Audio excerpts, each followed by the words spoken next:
It's time for Commonwealth Common Sense with Susan Stimson and Kevin Scholla. Hi, Susan. Welcome back. Kevin, it's great to be here again. So what is happening this week in the wonderful, wacky world of Virginia? Well, in Virginia, we just continue to have issues that I would say are ethical challenges for our leaders. As many people know, it actually was a worldwide topic that our former governor, Bob McDonnell, was convicted on 11 charges. And the charges were not directly of corruption, but they related to corruption. You know, it deprived Virginia citizens of honest services. And now it has come out that all due to the Medicaid deal that they really had worked out in the budget last year when they got the tax increase that they wanted. They had to agree to expand Medicaid. As they have tried to go around bends and curves in order to conceal that, they've gotten sloppy.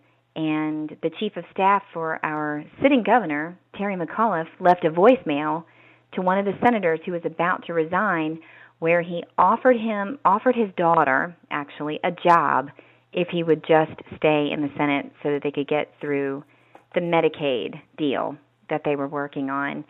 And the average citizen is just looking at this, and it just confirms what our instincts are, that right now, altogether, you know, our trust in government is very, very low. And a lot of it just has to do with there's a real ethical problem among our leaders. And I really do believe, as one article even stated, that it really is a battle of the political class versus the public as a whole. And who's going to win the battle? And I think that the public is starting to wake up and coming together and rallying around, demanding more transparency from the elected leaders. I think it's so bad in certain instances that it just drives people away, too. I mean, people have thrown their hands up in many instances. And so you have good people who maybe would be not necessarily a candidate, but perhaps a candidate, or at least someone to work on a campaign, to volunteer, to go out and participate in the process one way or another. And people instead are saying, you know what, they're all crooks, I'm done, let me worry about my own family. But unfortunately, when you do that, then the power machines control everything, whether it be the far left liberals or it be the establishment, weak-spined Republicans. So it's a tough situation, because how do you sell it to folks who want to get involved when they could point to a zillion instances of X, Y, and Z of why it's corrupt? Well, certainly, I believe that it comes down to leadership. And that the leaders that we have, they're the ones that set the tone. They're the ones that let a lot of these bureaucrats and elected officials know, wink, wink, nod, nod, that this is the way we roll. And I think that definitely we need to have a leadership change. And I'm not saying that that is what will make everything better, but we do need to be raising up leaders who do care about truth and who do have an ethical standard. That is a very high bar, a high bar as it should be, of those who are elected to public office, because much authority and responsibility is being put in their hands. And so the people are trusting them to advocate and make decisions for them. And we're just seeing over and over that it's not happening.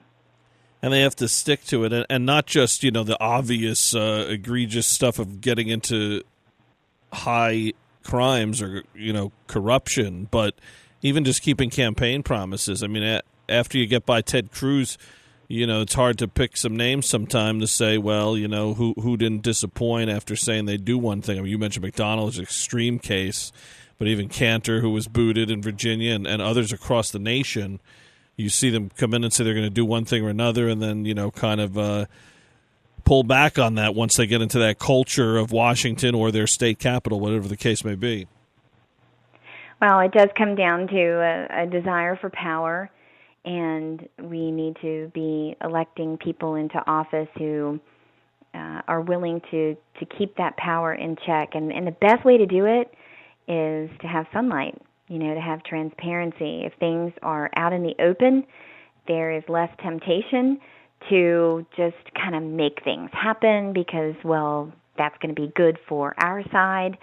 I do not think that you should overcome, good or evil with evil. That you have to do things in the light. And if you want a particular program, or you want to spend a certain amount of money, or you want to raise a tax, you need to take it to the public, and you need to keep it for an open discussion, make it transparent, make your case, and then let the voters determine how they interpret that vote and how they view you as their elected representative. All right. Sounds good, Susan. We appreciate the insight. Have a great week. Thanks, Kevin. You too. Susan Stimson in Virginia. More Commonwealth Common Sense next week. Now, our weekly commentary, Steel Resolve. Here's Sarah Steelman. Thanks, Kevin. After a week of depressing news about Ebola spreading to the United States, the inability of the Secret Service to secure the White House, and the continued assault by ISIS on innocent people, it was great to have a bit of good economic news. The Bureau of Labor Statistics announced new job numbers on Friday. 248,000 jobs were created in September, beating expectations of 215,000. The unemployment rate fell to 5.9%. This indicates that the economy has been moving in the right direction. The only caveat to this good news is that the participation rate is the lowest it's been since the early 70s.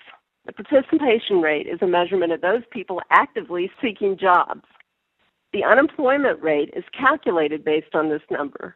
If you include those who are no longer participating, in other words, those workers who have become discouraged and are not looking for a job, the unemployment rate doubles to about 10%.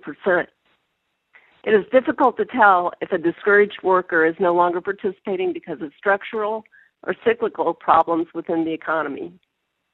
This problem dampens the glow of the good job numbers. A 10% rate of unemployment is unacceptable no matter what the cause. This is Sarah Steelman for Mama Grizzly Radio. Tune in again next week for another segment of Steel Resolve right here on the Palin Update.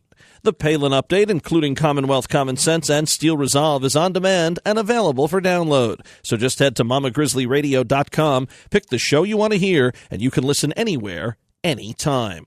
Well, that'll just about do it for this edition of the Palin Update on Mama Grizzly Radio. Visit mamagrizzlyradio.com for continuing coverage of Governor Palin. Also, like Mama Grizzly Radio on Facebook. Follow along on Twitter at Mama Grizz Radio, at Kevin Scholla, at Susan B. Stimson, and at Sarah_Steelman. And I'm doing some writing for Breitbart News. Go to Breitbart.com and search Kevin Scholla. I want to thank Sarah Steelman, Susan Stimson, and everyone here at Mama Grizzly Radio. Thanks to Joel Pollak. And thank you for listening today. Please be sure to join us again next time for another edition of the Palin Update right here on Mama Grizzly Radio. I'm Kevin Scholla. Have a pleasant day.